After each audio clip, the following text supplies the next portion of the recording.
Back to Ribbon Candy Hooking. I'm Deanna. And I'm Jocelyn behind the camera. And I'm working on a project this morning that involves both punch needle and rug hooking. So I'm working on some bed rugs. I've been punching this bed rug. I did a little segment on bed rugs on the show last week and the week before, and as a result, I have been crazy about doing bed rugs. And as you can see, this one here is one that I've been working on rug hooking, right? This is the flower pots bed rug. This one here that I've got on a frame is the Elizabeth Foot bed rug.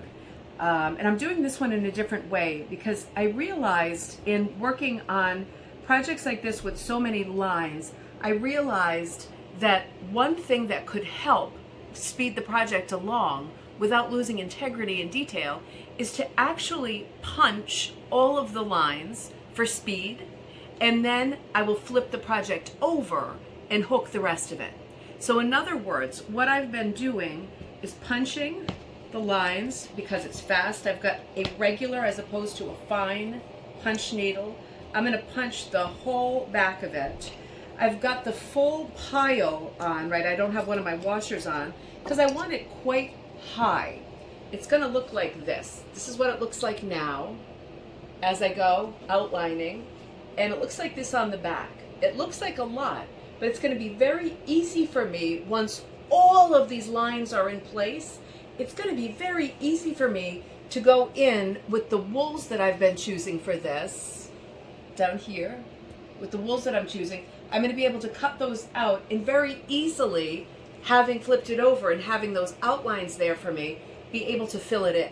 So I'm getting the best of both techniques. I'm getting the speed of punch, and when I flip it over, I'm not going to need the lines anymore because they've all been outlined, right? All these little things, I'll be able to refer to my drawing and fill these in with wool hooking. So I will get the detail, the accuracy of hooking, but I will get the speed of punch, both with this project. I will keep you updated as to how it's going. Good.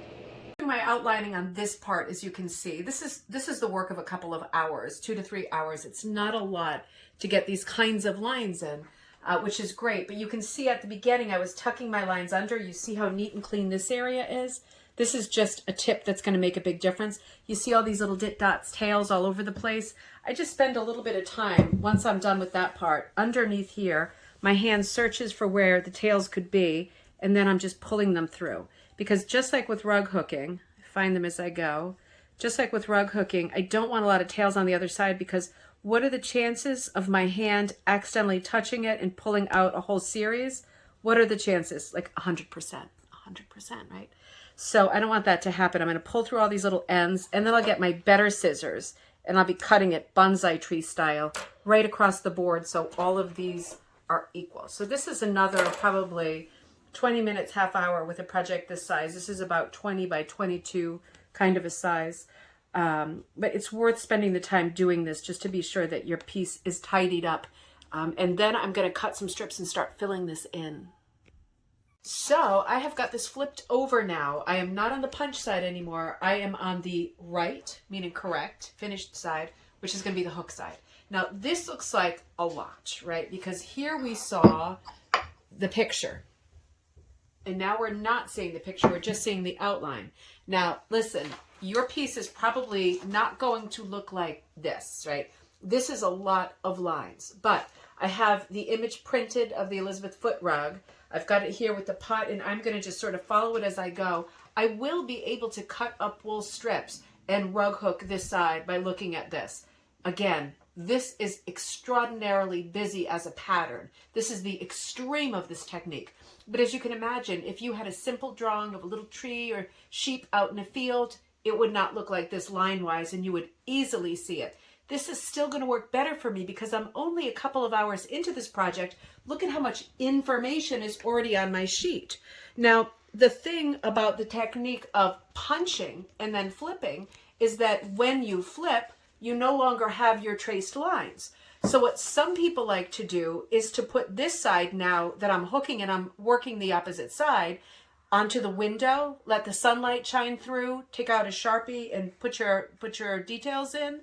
Put it on a light box, same thing, let the light shine through, get a Sharpie permanent marker and trace the details. But for me, these are all of the outlines. So this is all I need and this to consult to be able to start cutting up my pile of wool and hooking this side. It looks like it is a huge task, but it is actually going to be a lot of fun. You'll see. I will get this done, and it is going to be so much faster working this way than having hooked the whole thing, because I could have never hooked this much with the rug hooking. As much as I love it and it's my favorite, punching is a lot faster. Let's see how it goes. Wish me luck. So I've been working on my bed rug piece here and there. It's like books on the bedside table. There's a whole bunch going on at the same time. So I'm coming in and out of it when I'm feeling it. Now, as you know, I punched the background. You saw me punch the background of this with my regular punch. And I actually left quite a high pile on these loops. I'm going to come back in at the end and trim stuff like this, right, that is out on the front. But I punched all of this, as you know, from the back. And I kept the pile quite high, and when I flipped it, maybe you can tell that I'm hooking the flowers a little bit lower. And I like that kind of shaggy look, because when I looked at the original bed rugs in the exhibit, I could see that some of them looked very shaggy, right? Almost like furry or hairy, very high pile. And I liked that look. So in order to capture that in this piece, I punched a little bit on the high side, and I hooked a little bit lower. So just a different look, right? It gives me a bit of a more sort of rough, wild textile look. So you can see as I go along, now that I have flipped it over from my outline to the true front, and of course you could, if you wanted to, hook the back, right? Hook the rear side if you prefer that side. Sometimes that's called channel hooking, when you intentionally use the wrong side of your punch. But for me, I flipped. I'm hooking onto the right side, and as we've already said, my lines are no longer there, but my outlines are. So I am constantly referring to my picture, right? This is my drawing of the bed rug, and I'll look and I'll say, all right, well, here's this guy, and he's going to have little prongs on the edges, and I look at this and I go, all right, well, I know there's something there. There it is, and I hook that. So I'm finding it easy to work like this, but you already know this is a quite complicated pattern. So if you're doing this for the first time, if you are new to hooking or punching or both together, you might want to try a design that has less lines than this. I'm really loving doing this for a challenge. The principle, in terms of the way that you do it, works exactly the same way, whether you've only got a few lines that you punch before you flip or not. I've got a lot, but I am really enjoying the challenge of putting this together. So I will work on this till it is all done, and I'm fooling with colors. As you can see, because there's so many colors in that background, right, the outlining, because the outline is color changing yarn, I decided that I would use a dark, dark navy, right? I could have gone with black or dark brown, navy, evergreen. I went with a dark navy. That is my background, you can see filling in, because I really want the pattern to stand out, the design to stand out, but I also don't want to sacrifice the prettiness and the variety of that color changing yarn that I punched first. So this is how it works. It's a great technique. It's an easy technique, punching, flipping, and then moving to hooking. And do have your picture ready, even if you have a simple line, just so when you look at it, you can translate and say, okay, I think I know where I am here, and you're just filling in the lines from the other side. Of course, like I said, you could hold it up to a window or a light box and add lines to your right side. But if you don't feel you need them, you might as well just keep going. It's a lot of fun to work with this technique. Again, you get the best of both worlds. You get the speed of punching, and you've got the precision of hooking and the variety of hooking. And I'm using very wide number 8 strips for my hooking. So that real contrast between the dit dots from the punch needle of the yarn and those really wide strips for hooking. This is a lot of fun to do. I'm really enjoying it. God knows when I'll finish it, but I'm enjoying it immensely working on it. A new technique for your bag of tricks. I will see you next time at Ribbon Candy Hooking.